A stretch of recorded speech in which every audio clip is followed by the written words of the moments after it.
বন্ধুরা, welcome to my channel. এখন কথা বলবো মোহনবাগানকে নিয়ে। সুপার কাপ এসে গেছে। সুপার কাপে এখনও পর্যন্ত মোহনবাগান কাপ জিততে পারেনি। এবার সেই অধরা ট্রফির জয়ের লক্ষ্য নিয়ে প্রথম ম্যাচেই চেন্নাই এফসির বিরুদ্ধে নেমেছিল তারা। তাতে অবশ্য ক্লিনশিট রেখে 2-0 ব্যবধানে জয় পেয়ে সুপার কাপ অভিযান শুরু করলেন মোহনবাগান। তো বন্ধুরা, এরকমই সব খেলার খবর প্রতিনিয়ত জানতে হলে চ্যানেলটিকে অতি শীঘ্রই লাইক, কমেন্ট, সাবস্ক্রাইব করতে ভুলো না। আর প্রচুর পরিমাণে শেয়ার করে দাও যাতে ভিডিওটা ভাইরাল হয়ে যায়। গোয়ার ফতোরদা স্টেডিয়ামে প্রবল বৃষ্টির মধ্যেই শুরু হয় খেলা। 2 মিনিটের মধ্যে ফ্রি কিক পায় চেন্নাই। বাগানের রক্ষণভাগ সজাগ থাকায় বিপদ হয়নি। খানিক পরেই সুভাশিস স্কোয়ার পাস পেয়ে গোলে শট রাখার চেষ্টা করেন। চেন্নাইয়ের গোলরক্ষক নওয়াজ বিপদমুক্ত করেন, কিন্তু 9 মিনিটের আক্রমণে সানান মনবীর সিং এই ক্ষেত্রেও গোলমুখ খোলেনি।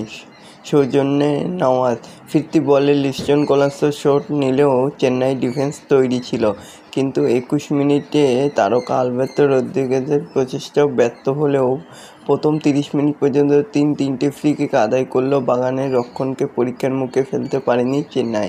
34 মিনিটে লিস্টনের ফ্রি কিকেও গোল হয়নি। 4 মিনিট পর মোহনবাগানের আক্রমণে প্রাণশক্তির সঞ্চার ঘটান জেমি ম্যাকলেন। তার গোলে এগিয়ে যায় সবুজ মেরুন। লিস্টনের ব্যাকহিল থেকে পাস পেয়ে বল বিপক্ষের জালে জড়িয়ে দিতে ভুল করেনি অজি ফুটবলার।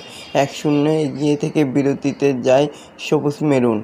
দ্বিতীয়ার্ধে বৃষ্টিটা একটু কমেছিল। মোহনবাগান ধীরে ধীরে ছন্দে ফেরে। 52 মিনিটে অনিরুদ্ধ ম্যাকলেনের জগলবন্দি দেখা যায়। সেই সময় চেন্নাইয়ের রক্ষণে সজাগ ছিলেন এই সময় মোহনবাগানের খেলা প্রীতম কোটাল।